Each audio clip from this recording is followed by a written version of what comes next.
Changing your own guitar strings is an essential skill for any guitar player, and it's very simple to do. I have previously done a how to change your guitar string video many years ago, but that was before I recently learned an important tip to prevent buzzing. In this video, I'll be doing an HD version, walking you step by step on how to change the strings on your steel string acoustic guitar. Do note that the process for nylon string, classical, or flamenco guitars is a little bit different. Now, as a baseline, why would you need to change your guitar strings, and when would you know that it's time to change them? So the main reason to change your guitar strings is to improve the playability. Your fingering hand can move much more smoothly up and down the neck, your picking will be clearer, your overall strumming will be louder and crisper. I'll be doing a sound comparison at the end so you can hear for yourself. As for when you should change your guitar strings, it really depends on how much you use your guitar and how it's stored. If you do play it very often, like every day, then most likely you will have to be changing the strings every month. If you don't store the guitar in a case and then moisture gets to it, that will also shorten the duration of when you need to start changing your strings. There are also some visual cues. For example, if your strings start to look dull, not shiny anymore, or your bronze strings have some fuzz, particularly in the strumming area, and then when you're moving your fingers up and down the frets, it's just not smooth. You maybe get some squeakiness.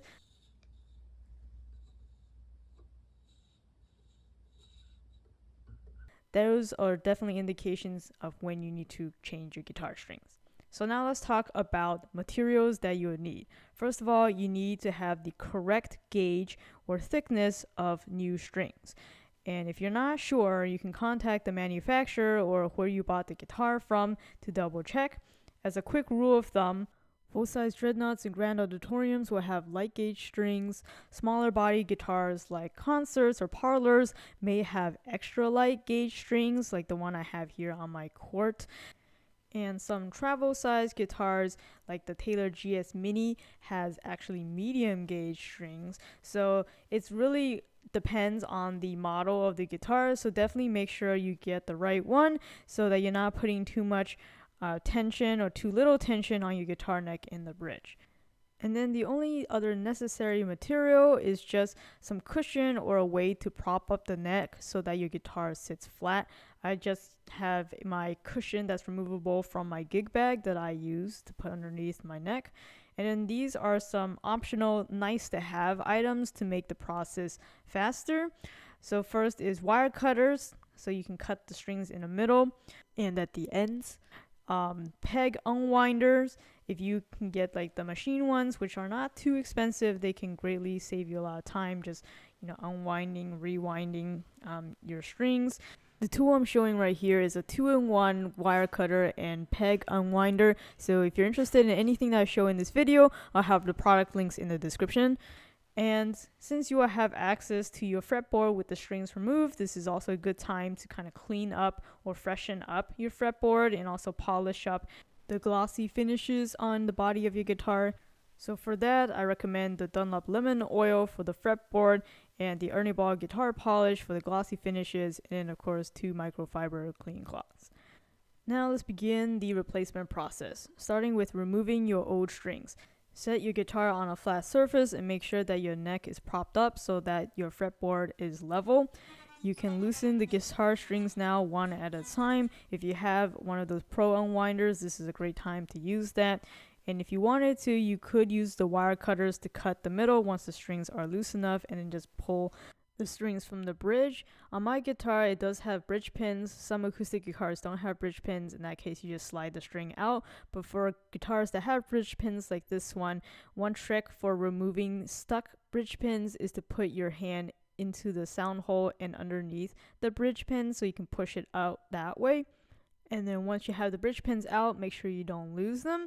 On the flip side, on the tuning pegs, once the other end is loose, you can freely unloop them from the pegs, and it's pretty easy to remove. Now with your fretboard cleared, now is when you can choose to clean and polish up your guitar. So taking one of your microfiber cleaning cloths, you can quickly brush away any debris or built up grime on your fretboard. Then take that lemon oil and firmly press it into each fret on your fretboard and then just rub it in. Make sure that it is fully rubbed in. You can also apply it to your bridge since it's also unfinished wood to condition it. And then you can also spray down your polished glossy areas with that polishing finish. Make sure that you're not applying to any satin or matte finishes or any unfinished wood. Remember to buff it out, and then once everything is clear and dry, let's start putting on the new strings. So now open up your pack of new strings. Pay attention to which string is for which place. You can visually tell the thickness, but just in case, the packaging usually has it color coded as well. I personally like to start with the lowest bass string, the thickest one. I feed the string with the loop into the hole and position the bridge pin with the slotted side facing the string. Make sure you feed enough of the string so that the loop will be below the bridge pin.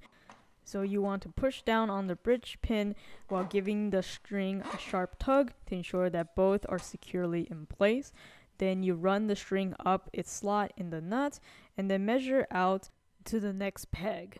And then at that measure point, slot the string through the tuning peg and then start turning the tuning peg counterclockwise to tighten.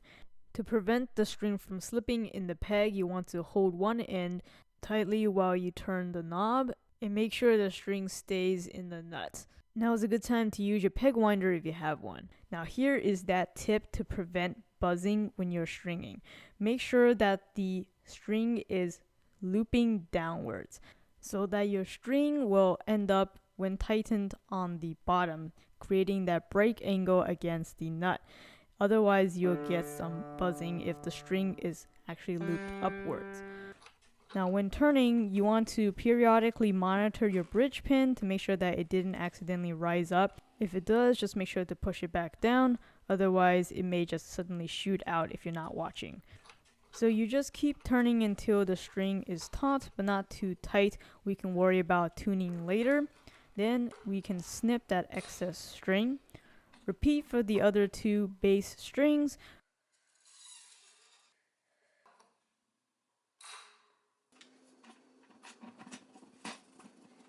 For the D string, you can just imagine another tuning peg for the measurement and just approximate.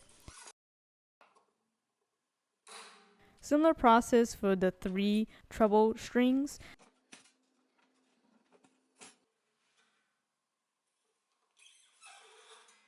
Just remember that you are still turning counterclockwise when you're facing the tuning pegs to tighten. For the 2 steel strings, which is the B and the high E strings, you only have to measure out to 3/4 of a tuning peg. So to save you some time doing extra loops. Remember to tighten again counterclockwise when facing that side of the peg and to loop downwards. So now all your strings are on, everything is snipped and cleaned up. Now it's just time to tune it. Here's a tip to help reduce the break-in time, since playing new strings can be quite painful at first. What you can do is do this little stretching exercise on each of the strings like I'm showing you right now, using your thumb and your fingers to kind of just press against each other for every single one of the strings. After you do that a few times, retune it, do it maybe 2 times, and then you should be all set. And just for that sound comparison, here's what the top steel strings sounded like just running my finger across them on the old strings. And then the new shiny strings, so smooth you barely hear anything. And now a strumming comparison.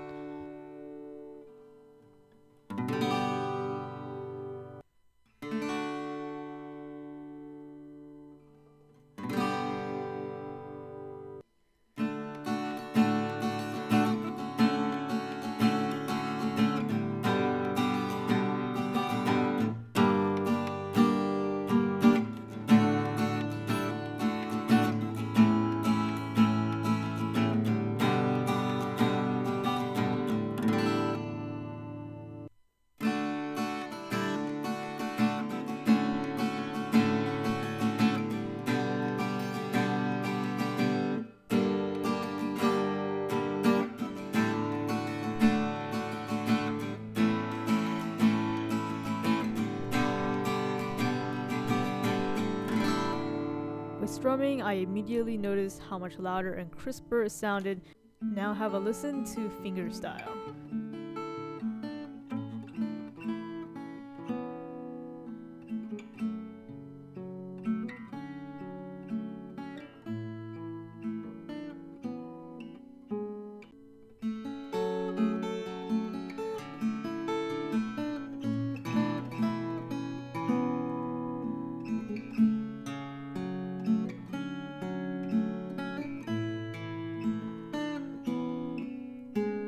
I'm sure you heard the more pronounced notes, and listen to this part where the slides are definitely much smoother.